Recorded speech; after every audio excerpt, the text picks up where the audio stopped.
suis heureux de prendre la parole en cette importante rencontre d'échange autour du thème de ce symposium intitulé « Mobilisation des leaders traditionnels autour de la transition démographique au Niger, leaders traditionnels comme agents de changement ».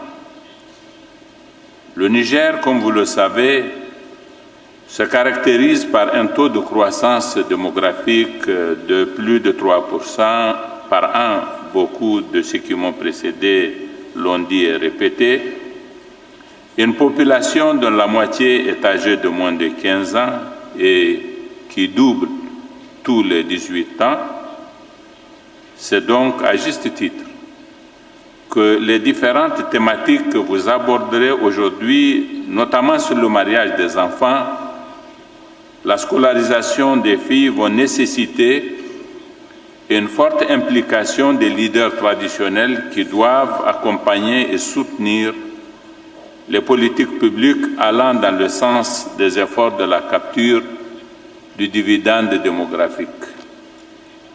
Mesdames et messieurs, le poids démographique, il faut le dire, nous empêche de renforcer le développement de notre capital humain en assurant l'accès de nos compatriotes aux services sociaux que sont la santé et l'éducation et en facilitant à chacun l'accès à un emploi décent. Tenant compte de cette situation, je relevais dans mon discours d'investiture, et Madame ainsi que la coordinatrice des Nations Unies ont eu à le citer avant moi, que notre plus grand défi réside dans la faiblesse de notre système éducatif, parce que le faible taux de scolarisation et le taux élevé des échecs scolaires ont pour effet de priver des contingents importants d'enfants et de jeunes de réelles chances d'éducation. La pression démographique qui s'exerce sur notre système éducatif est aussi nourrie par le mariage précoce des filles. Là également, ces chiffres, je les avais cités, elles viennent d'être évoquées. Au Niger, près de 8 filles sur 10 se marient avant 18 ans. C'est à peu près 77% des filles qui se marient avant 18 ans et se retrouvent ainsi pour l'essentiel forcément hors du système éducatif. Une telle situation concourt à entretenir un élan démographique échevelé et à freiner notre capacité à prendre convenablement en charge les besoins de population. Ce symposium est aussi une occasion pour moi de vous écouter d'une certaine façon et de vous entendre.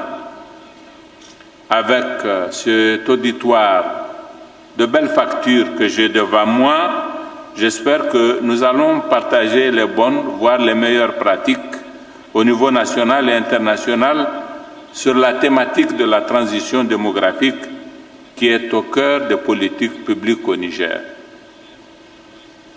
Depuis la période précoloniale jusqu'à nos jours, la chefferie traditionnelle reste un témoignage vibrant de l'ancrage de l'autorité coutumière dans nos terroirs et l'expression la plus achevée de la décentralisation à l'africaine, pour ainsi dire.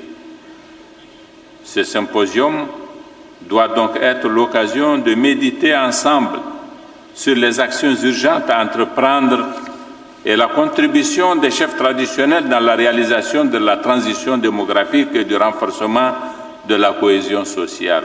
Et à cet égard, quelque chose d'important. Ce symposium permettra, je l'espère, de sentir l'impérative nécessité de permettre aux femmes de mieux maîtriser leur vie génésique dans l'intérêt exclusif de leurs enfants et de leur propre bien-être. Car, comme je le disais déjà à l'occasion d'une autre de mes interventions, plus nous faisons d'enfants, moins nous sommes capables de les éduquer, et moins nous les éduquons, plus ils feront des enfants à leur tour, facteurs dans notre contexte socio-économique de retard de développement et de croissance.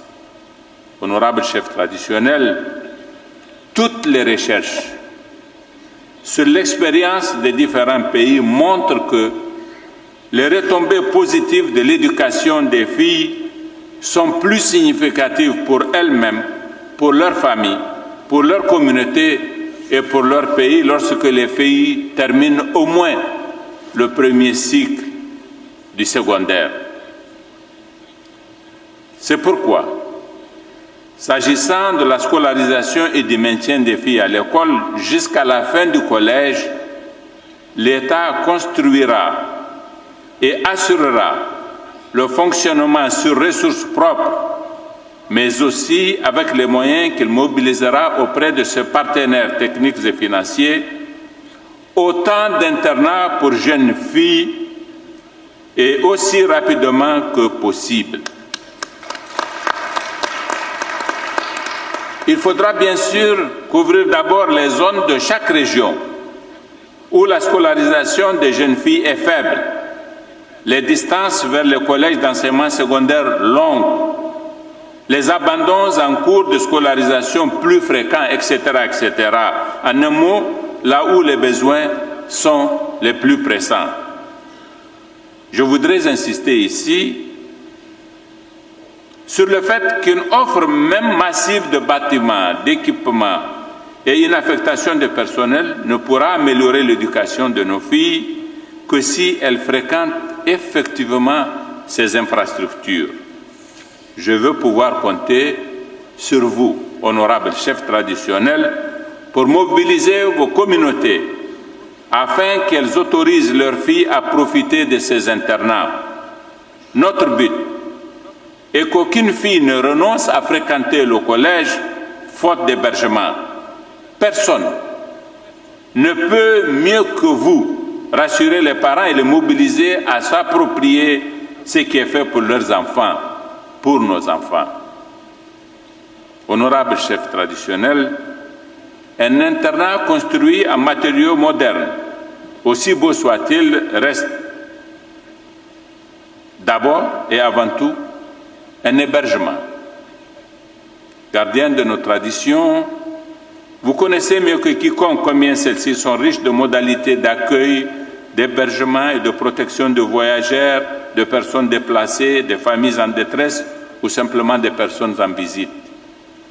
Ces trésors de notre culture, vous pouvez d'ores et déjà les utiliser pour lever l'obstacle que peut constituer l'hébergement pour une fille qui doit fréquenter un collège dans un village qui n'est pas le sien, parce qu'en effet, nous ne construirons jamais assez d'internats pour que dans chaque village qui abrite un collège, nous ayons un internat.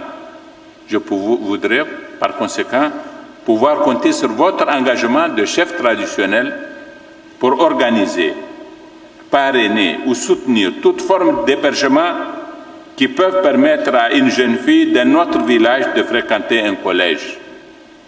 L'État et ses partenaires techniques et financiers rechercheront les voies et les moyens pour vous aider à cet effet partout où un internat formel n'est pas viable ou n'est pas encore justifiable, par exemple à cause du nombre peu élevé de filles à accueillir dans le collège en question. Sous votre protection, les jeunes filles seront à l'abri des risques qui font hésiter les parents. Un père qui sait que sa fille est la protégée du chef est assurément plus confiant pour la laisser fréquenter un collège. Comme vous le voyez, votre rôle dans cet effort national est grand, votre responsabilité irremplaçable. Je sais, vous connaissant, que l'État peut compter sur vous pour le bien de nos enfants et de nos communautés. Honorables chefs traditionnels, chers invités, permettez-moi de remercier tous les partenaires techniques et financiers, particulièrement le FNUAP, pour ce soutien incommensurable à l'organisation de ce symposium des chefferies traditionnelles sur la transition démographique et d'exprimer ma gratitude à la chefferie traditionnelle qui accomplit un travail remarquable à cet égard. Madame la directrice adjointe du FNIAP, je voudrais exprimer ma satisfaction de l'appui de votre agence pour le modèle innovant et structurant du développement à la base que vous soutenez au Niger. Mes chers frères, chefs traditionnels, pour que vous alliez l'action à la parole et pour que vous prêchiez par l'exemple plutôt que par la parole seulement, ne serait-il pas possible qu'à l'issue de ce symposium, vous preniez une résolution par laquelle vous vous engagez à ce que nul chef de canton, nul sultan déjà, nul chef de canton, nul chef de groupement ne prenne comme épouse une fille âgée de moins de 18 ans. Oui. Je pense que, après tout ce que nous avons dit, pour louer ce que vous faites, nous pouvons vous demander cela. Une autre fois, peut-être, que nous vous demanderons plus. Pour le moment,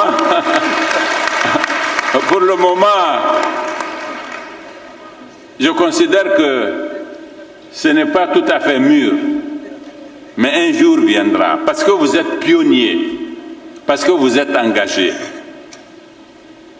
parce que vous avez de lourdes responsabilités vis-à-vis de notre société. Un jour, peut-être que vous donnerez même un autre exemple. Le moment n'est pas arrivé pour que je vous le demande. Mais l'autre résolution, je vous la demande. Je sais que vous l'accepterez. Et ce sera un exemple que vous aurez donné. C'est bien, en effet, de faire de la prédication, de parler. Mais l'action, ça a un effet encore plus conséquent. Plus aucun chef traditionnel ne doit prendre une fille en mariage qui n'a pas 18 ans. Ce doit être l'une des résolutions de ce symposium. Et sur ce mot d'espoir, je voudrais vous remercier de votre aimable attention et déclarer ouvert notre symposium. Merci beaucoup.